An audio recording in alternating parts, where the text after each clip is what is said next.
Hello, welcome to legal awareness web series. America में राष्ट्रपति बन गए हैं बाइडेन।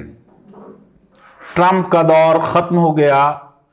डेमोक्रेसी, ह्यूमन राइट्स और प्लूरलिज्म का दौर शायद अब दोबारा से शुरू होगा। उरूज और जवाल जो है, ये एक नेचर का नियम है। जो ऊपर जाता है वो नीचे जरूर आता है।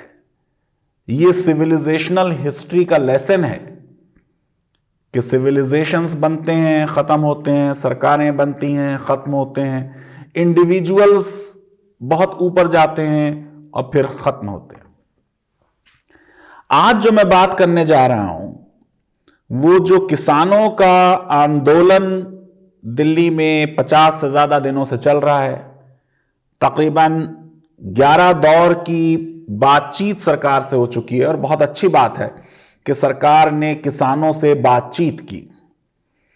लेकिन आज जो बात आपसे करने जा रहा हूं वो ये है कि ये किसानों का आंदोलन इतना सक्सेसफुल हुआ कि कल सरकार ने ये कहा कि हम इन लॉस को कोई 1.5 साल के लिए सस्पेंड कर सकते हैं। और किसानों ने कहा अच्छा, हम गौर व फिक्र करके बताते हैं।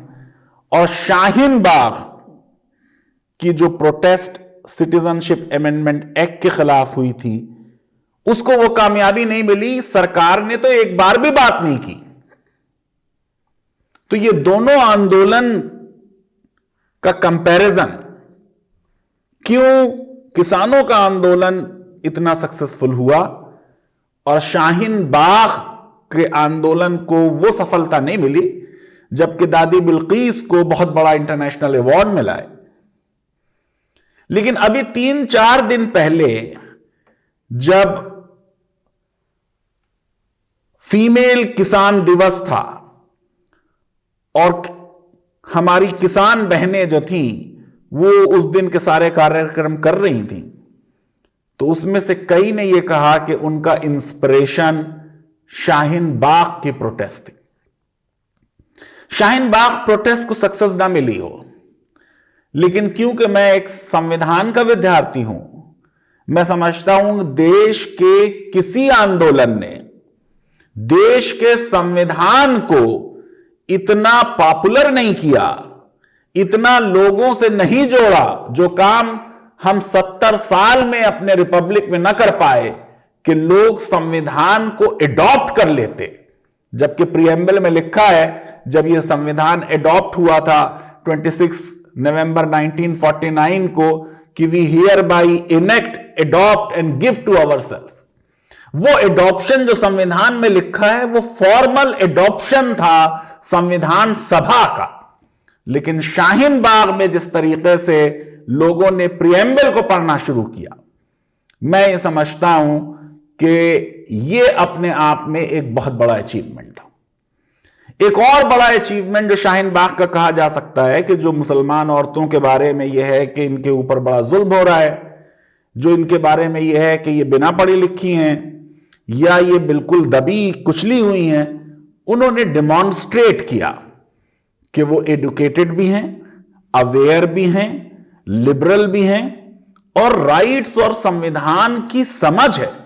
यानी अक्सर मुझे एक लॉ टीचर की हैसियत से यह ताज्जुब होता था जब मैं टीवी पे देखता था कि जो डिफरेंट एंकर्स हैं वो वहां बैठी औरतों से बातें करते थे कि इसमें क्या मुद्दा है, क्या आपको एतराज है इसमें।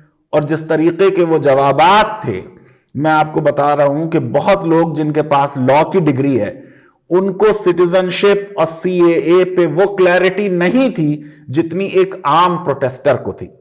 और प्रोटेस्ट का यह भी एक पर्पस होता है, एडुकेट करना। प्रोटेस्ट का यह भी एक पर्पस होता है कि जो चीज किताबी है उसे लोग समझने लगे बिना किताब पढ़े।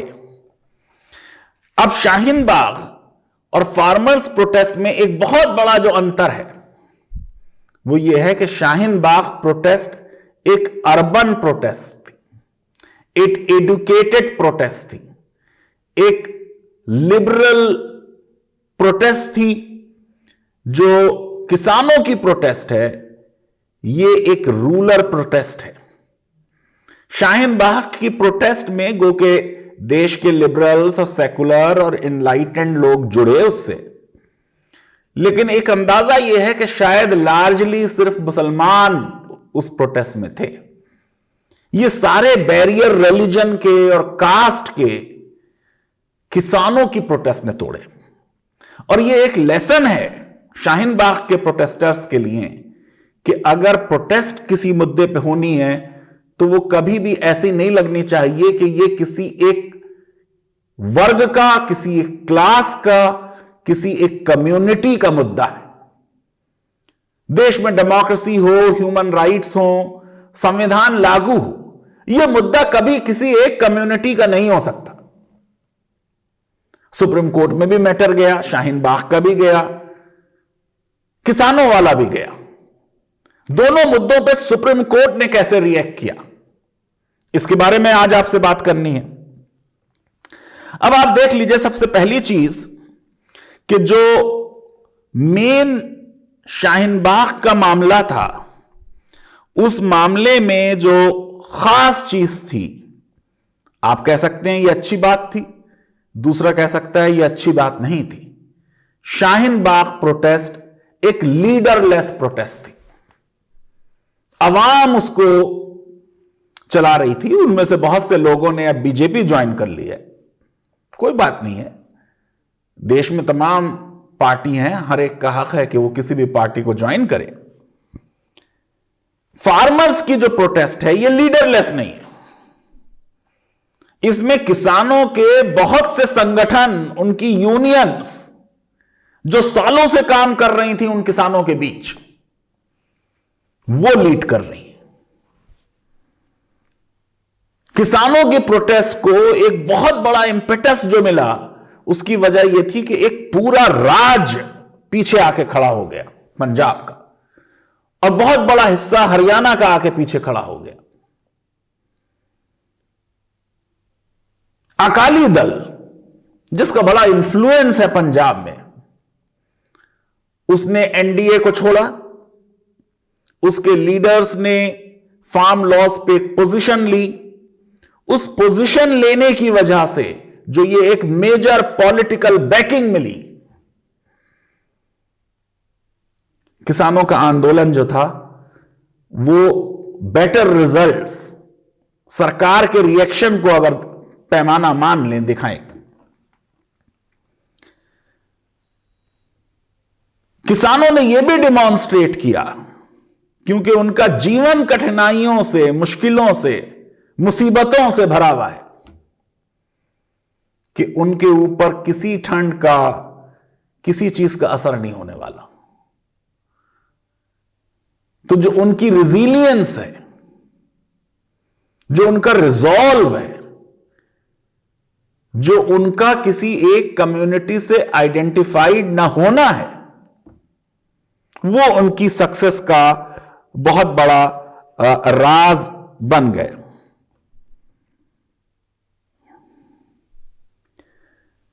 अब एक चीज यह भी समझने की है कि ऐसा नहीं है कि जैसे शाहीन बाग की प्रोटेस्ट को एक कलर दिया जाने लगा कि यह एंटी नेशनल है, और उनमें से बहुत से लोगों के ऊपर बाद में यूपा और किस किस तरह के चार्जेस आए। फार्मर्स की भी प्रोटेस्ट पे एंटी नेशनल होने के कुछ ना कुछ इल्जाम लगे, खालिस्तानी कहा गया, लेकिन वो उतने नहीं चल पाए। शाहीन बाग पे भी उतने नहीं चल पा रहे थे, लेकिन जब दिल्ली में राइट्स हो गए, उसके बाद से नरेटिव शाहीन बाग के उस प्रोटेस्ट की भी चेंज होने लगी। अब एक अमित साहनी साहब एडवोकेट हैं, ये शाहीन बाग की प्रोटेस्ट के खिलाफ सुप्रीम कोर्ट में गए, और इन्होंने ये कहा कि ये जो शाहीन बाग की प्रोटेस्ट है, इन्होंने सड़क को ब्लॉक कर रखा है, और इसकी वजह से जो सिटीजन्स का राइट टू फ्री मूवमेंट है वो इफेक्ट हो रहा है। अब आपको मालूम है कि आर्टिकल 19 में दोनों राइट्स हैं। आर्टिकल 19 में एक राइट है सिटीजन का to assemble peaceably without arms, आप धरना प्रदर्शन प्रोटेस्ट कर सकते हैं, हथियार नहीं होने चाहिए आपके पास, पीसफुल हो आप। लेकिन दूसरी तरफ यह भी सिटीजन का राइट है कि वो फ्रीली मूव करेंगे through out the territory of India. तो सुप्रीम कोर्ट में जब यह मैटर गया तो सुप्रीम कोर्ट को एक बैलेंसिंग ऑफ राइट्स करनी थी। कोरोना वायरस पेंडेमिक शुरू हो गया मार्च में, धरना खत्म हो गया। आमतौर से ऐसे मैटर्स में फिर सुप्रीम कोर्ट कहती है कि यह पिटीशन इनफ्रैक्चुअस हो गई, क्योंकि जो कॉज ऑफ एक्शन था कि सड़क ब्लॉक हुई है, वो कॉज ऑफ एक्शन डिसअपीयर हो गया। लेकिन हमारी सुप्रीम कोर्ट की बेंच ने, जिसमें जस्टिस संजय कृष्ण कौल थे, जस्टिस अनिरुद्ध बोस थे, जस्टिस कृष्णा मुरारी थे, उन्होंने 7 अक्टूबर को, महीनों बाद उस प्रोटेस्ट के खत्म होने के, यह फैसला किया कि वो इसमें एक ऑर्डर और जजमेंट पास करना चाहते हैं, और 13 पेज का ऑर्डर बन गया। उस ऑर्डर में कई अच्छी बातें हैं। यह बात कही गई कि साहब अपोजिशन जो है वो इंडिस्पेंसेबल है डेमोक्रेसी के लिए। अब यह बात ठीक है कि अपोजिशन है और अपोजिशन का काम ना करे तो फिर डेमोक्रेसी मजबूत नहीं रह सकती। यह भी उसमें माना गया कि राइट है प्रोटेस्ट का, और इस राइट के जो बीज हैं प्रोटेस्ट की हिस्ट्री के भारत में, वो देश के जो जंग आजादी है, हमारा स्वतंत्रता संग्राम है, उससे जा मिले हैं कि वहां किस तरीके से गांधी जी ने सिविल डिसोबीडियंस मूवमेंट और सत्याग्रह शुरू किए। कोर्ट ने कहा कि democracy and dissent go hand in hand, यानी डिसेंट बुरी चीज नहीं है। कल अमेरिका के राष्ट्रपति बाइडेन ने अपनी ओथ के बाद कहा कि डिसेंट जरूरी है, और डिसेंट का मतलब यह नहीं है कि उसमें मुखालफत हो, उसको एक सिविलाइज तरीके से भी पेश किया जा सकता है।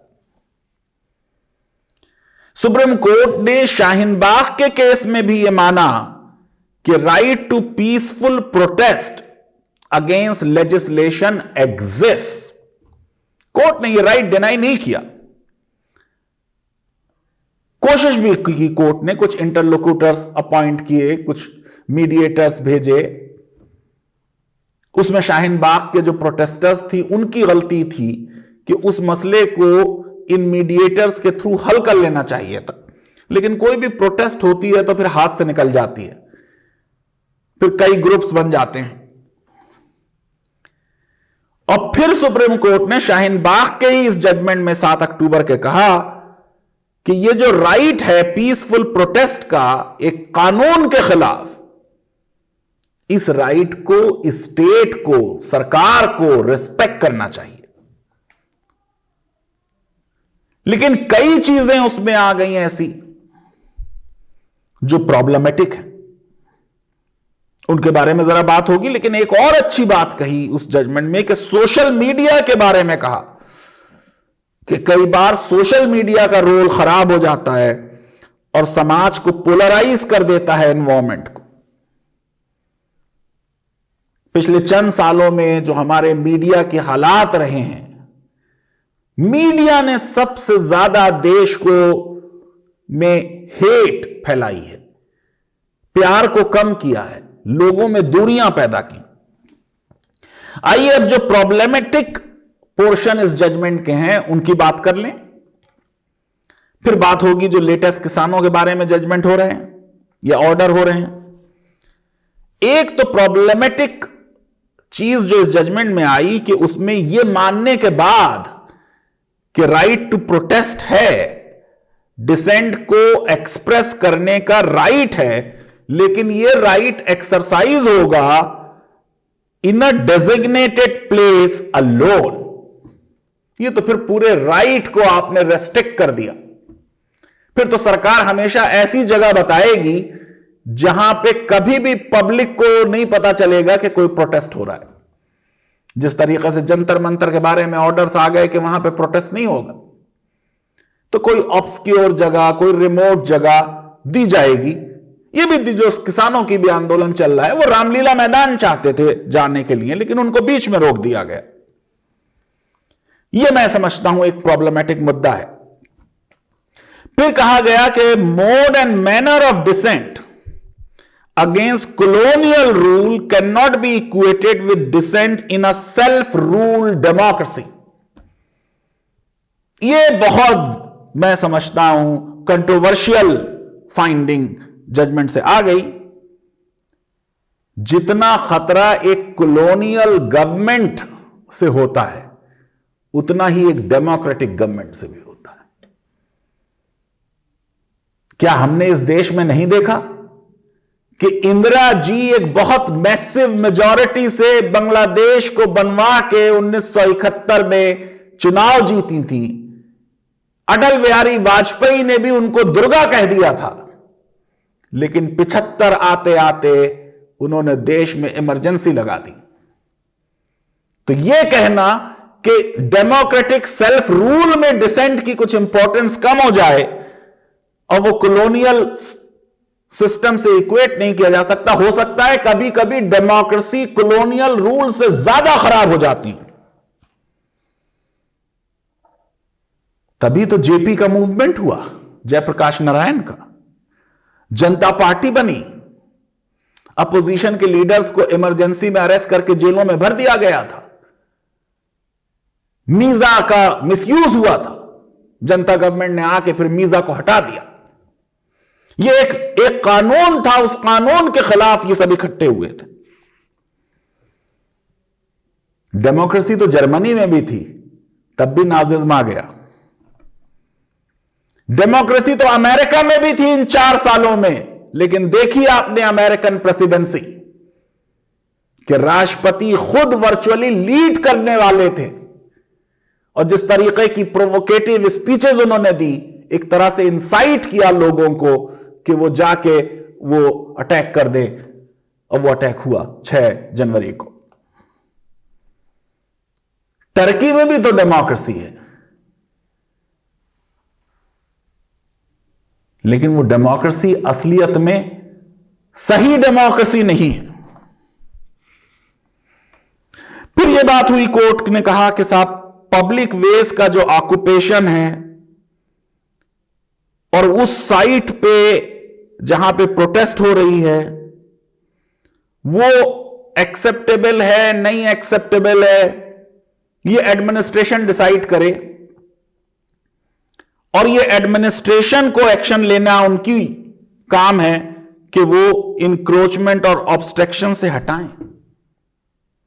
हकीकत यह है कि basically road block Shaheen Bagh की प्रोटेस्ट में पुलिस ने की थी।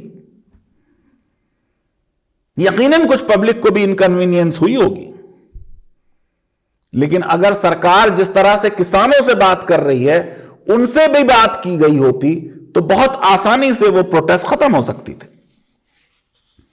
अब क्योंकि ये जजमेंट में ये प्रॉब्लमेटिक चीजें हैं, इसलिए इसके रिव्यू के लिए कनीज फातिमा गई।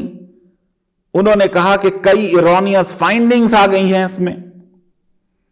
जजमेंट में यह कहा गया कि स्टेट जो है, सरकार या तो एक्शन ले या नेगोशिएट करे। यकीनन सरकार जो है इस ऑर्डर के बाद एक्शन ही लेगी, नेगोशिएट क्यों करेगी। रिव्यू पिटीशन में कहा गया कि आर्टिकल 19 में जब यह बात एक्सेप्ट कर ली गई कि dissent against laws, protest against laws एक फंडामेंटल राइट है, तो फिर सिटीजन क्या करे। सिटीजन किसी कानून के अगर डिसेंट करता है तो हर सिटीजन तो आर्टिकल नहीं लिख सकता। सिटीजन का तो जो फॉर्म है प्रोटेस्ट का, वही उसकी डिसेंट होती। हर सिटीजन तो पोएट नहीं है, हर एक तो फैज नहीं है कि वो कह देगा हम देखेंगे, हर एक तो कार्टूनिस्ट नहीं है कि वो कार्टून बना देगा, या राइटर नहीं है कि वो आर्टिकल लिखे या किताबें लिखे। डेजिग्नेटेड प्लेस वाली फाइंडिंग पे भी रिव्यू पिटीशन में मेंशन किया गया है कि ये तो सिटीजन को बहुत वल्नरेबल बना देगा।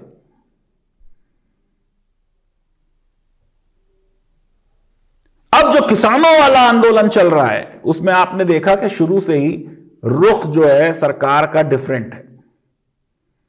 गो के खालिस्तानी वाला इल्जाम लगा, एंटी नेशनल वाला इल्जाम भी लगा,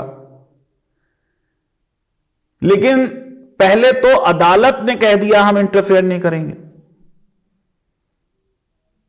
फिर अदालत ने एक कमेटी को बना दिया, उस कमेटी पे भी कुछ कंट्रोवर्सी हुई। कल चीफ जस्टिस ने उसे क्लैरिफाई किया कि इनको कोई राइट डिसाइड करने का नहीं है, इनको तो इसलिए रखा गया है कि ये किसानों से बातचीत कर लें। लेकिन अगर ये पर्पस है तो फिर तो ये लग रहा है कि सरकार की बात किसानों को कोई एक्सपर्ट समझा दे, किसानों की बात कैसे सरकार समझे, वो काम तो ये कमेटी फिर नहीं कर पाएगी। इसलिए कमेटी में दोनों तरफ के लोग हों तो बेहतर है।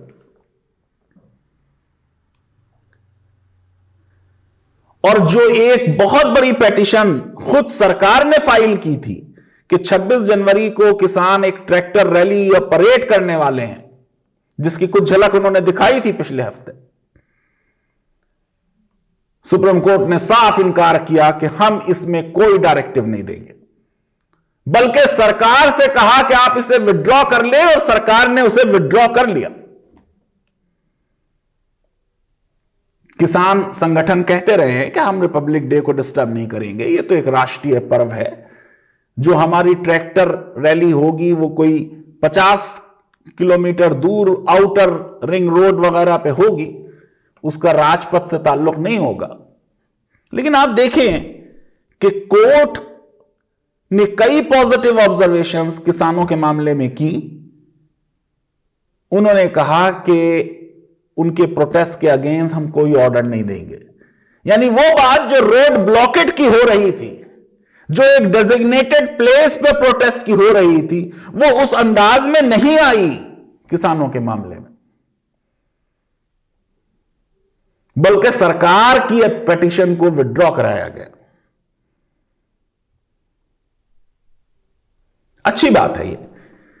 कोर्ट की जितनी ऑब्जर्वेशंस रही हैं वो सब बहुत अच्छी हैं। कोर्ट ने यह भी कहा कि सरकार ने जितना अच्छा कंसल्टेशन करना चाहिए नहीं किया। अपने गुस्से का भी इजहार किया उन्होंने कि प्रोग्रेस नहीं हो रही, और फिर उन कानूनों के इंप्लीमेंटेशन पे स्टे भी किया। अगर इसी तरह का स्टे सीएए पे भी होता तो पूरे देश में जो प्रोटेस्ट हुई वो ना होती, कई लोगों की जानें गई, गोलियां चली लखनऊ में, राइट्स हुए दिल्ली में, वो ना होते। और ये देखिए कि जो सीएए के रूल्स हैं उनको अभी तक नहीं बनाया गया, नोटिफाई नहीं किया गया, तो सरकार भी अगर आगे आके सुप्रीम कोर्ट में कहती कि सीएए को आप स्टे कर दीजिए, तो इतनी जान और माल का जो नुकसान हुआ वो ना होता। यकीनन सेपरेशन ऑफ पावर्स के हिसाब से कोर्ट को आमतौर से लॉस को स्टे नहीं करना चाहिए, लेकिन यह कोर्ट कंप्लीट जस्टिस करती है।